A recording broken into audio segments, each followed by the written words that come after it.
హైదరాబాద్ లో గణేష్ నవరాత్రి ఉత్సవాలు అంగరంగ వైభవంగా సాగుతున్నాయి. గల్లీ గల్లీలో వెలిసిన గణపయ్యలకు భక్తులు ప్రత్యేక పూజలు చేస్తున్నారు. అటు ఖైరతాబాద్ మహాగణపతిని దర్శించుకునేందుకు భక్తులు భారీగా తరలి వస్తున్నారు. ఆదివారం సెలవు కావడంతో వర్షాన్ని సైతం లెక్క చేయకుండా గణనాథుని సేవలో తరిస్తున్నారు.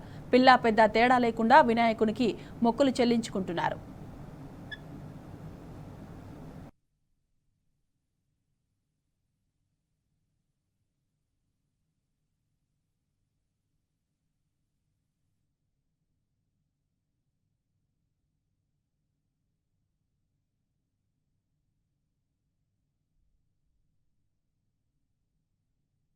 హైదరాబాద్ లో గణేష్ నవరాత్రి ఉత్సవాలు అంగరంగ వైభవంగా సాగుతున్నాయి.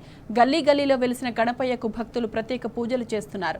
అటు ఖైరతాబాద్ మహాగణపతిని దర్శించుకునేందుకు భక్తులు భారీగా తరలి వస్తున్నారు. ఆదివారం సెలవు కావడంతో వర్షాన్ని సైతం లెక్క చేయకుండా గణనాథుని సేవలో తరిస్తున్నారు. పిల్లా పెద్ద తేడా లేకుండా వినాయకునికి మొక్కులు చెల్లించుకుంటున్నారు.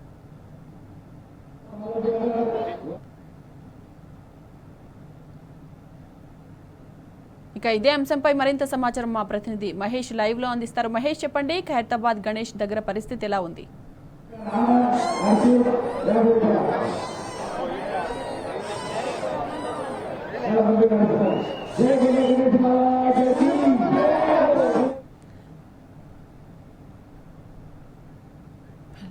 మహేష్, చెప్పండి, ఈరోజు సండే కదా, ఖైరతాబాద్ గణేష్ దగ్గర పరిస్థితి ఎలా ఉంది? సాయంత్రం ఖైరతాబాద్ మహాగణపతి వద్ద ఉదయం నుంచి కూడా భక్తులు పెద్ద ఎత్తున తరలి వస్తున్నారు. మనం విజువల్స్ లో చూడొచ్చు.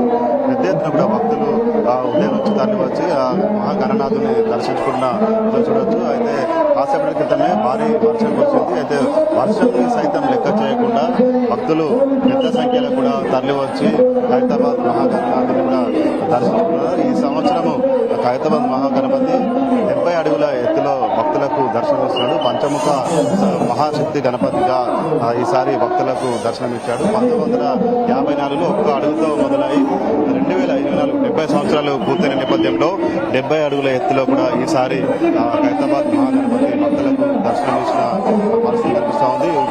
ఉదయం నుంచి కూడా పెద్ద ఎత్తున భక్తులు గణనాథుని దర్శించుకునేందుకు వస్తున్నారు. ఖైరతాబాద్ మహాగణపతిని హైదరాబాద్ నలుగురు నుంచి కాకుండా ఇటు ఇతర రాష్ట్ర మన తెలంగాణలోని పలు జిల్లాలు కావచ్చు, ఇతర రాష్ట్రాల నుంచి కూడా భక్తులు వచ్చి దర్శించుకుంటారు. ఇంకా ఆదివారం కావడంతో పెద్ద ఎత్తున కూడా రద్దీ పెరిగిందని చెప్పాలి. దాదాపు ఈ ఉత్సవాలు ముగిసేలోపు దాదాపు లక్షల్లో కూడా ఖైరతాబాద్ మహాగణపతిని దర్శించుకుంటారని ఉత్సవ నిర్వాహకులు చెప్తున్న పరిస్థితి ఉంది. అయితే వచ్చే భక్తులకు సంబంధించి ఎలాంటి ఇబ్బందులు తలెత్తకుండా ఇటు ఉత్సవ నిర్వాహకులు అన్ని రకాల ఏర్పాటు చేశారు. అయితే పోలీసు బందోబస్తు సంబంధించి కూడా పటిష్ట బందోబస్తు ఏర్పాటు చేశారు. అటు సీసీ కెమెరాల నిఘాలో కూడా ఈ ప్రాంతం అంతా కూడా ఉన్న పరిస్థితి అయితే ఉన్నది. వారు ఎప్పటికప్పుడు భక్తులను పెరుగుతున్న భక్తుల రద్దీకి అనుకున్నా కూడా వెంటనే దర్శనం వాడు గణనాథుని దర్శనం పూర్తి చేసుకొని మళ్ళీ క్యూ లైన్ లో వెళ్లేలా కూడా అన్ని రకాల కూడా ఏర్పాట్లు చేసిన పరిస్థితి కనిపిస్తూ ఉంది. దాదాపు వర్షం నేపథ్యంలో ఒక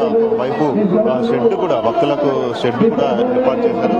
వరుస అటు 3 క్యూ లైన్లు కూడా ఏర్పాటు చేసి ఆ భక్తులకు ఇబ్బంది తగ్గకుండా ఎప్పటికప్పుడు దర్శనం కూడా వెంటనే పూర్తయ్యేలా కూడా ఏర్పాటు చేసిన విషయాలు కూడా ఇంకా ఈ రోజు ఆదివారం కావడంతో పెద్ద ఎత్తున కూడా భక్తులు తరలి వస్తున్నారు. ఆ గణనాథుని దర్శించుకునేందుకు అయితే పెద్ద సంఖ్యలో కూడా తరలి వస్తున్నారు. అయితే వర్షం నేపథ్యంలో త్వరితగతిన కూడా పూర్తిగా అటు ఉత్సవ కమిటీ సభ్యులు దర్శనం త్వరితగతిన పూర్తి చేసుకున్న భక్తులకు సంబంధించి వారికి ఎలాంటి ఇబ్బంది కలగకుండా కూడా అన్ని రకాలు కూడా ఏర్పాట్లు చేసిన పరిస్థితి అయితే నెలకొన్నది. ఇంకా భక్తులకు సంబంధించి ఎలాంటి ఇబ్బంది కలగకుండా అన్ని ఏర్పాటు చేశారు. అటు ఖైరతాబాద్ గణనాథుని దర్శించుకునేందుకు ఇటు ఐమాక్స్ నుంచి కావచ్చు, ఇటు ఖైరతాబాద్ రైల్వే ట్రాక్ నుంచి ఇటు మళ్ళీ లగ్డి కప్పు నుంచి 3 రూట్ల నుంచి కూడా వచ్చి గణనాథుని దర్శించుకునేందుకు కూడా ఏర్పాట్లు కూడా చేసిన పరిస్థితి కనిపిస్తోంది. మొత్తంగా చూసినట్లయితే ఆదివారం కావడంతో ఉదయం నుంచి కూడా పెద్ద సంఖ్యలో కూడా గణనాథుని దర్శించుకునేందుకు భక్తులు తరలి వస్తున్నారు. వచ్చే భక్తులకు సంబంధించి ఎలాంటి ఇబ్బందులు తలెత్తకుండా ఉత్సవ కమిటీ సభ్యులైతే అన్ని రకాల ఏర్పాట్లు చేశారు. Right Mahesh, thank you.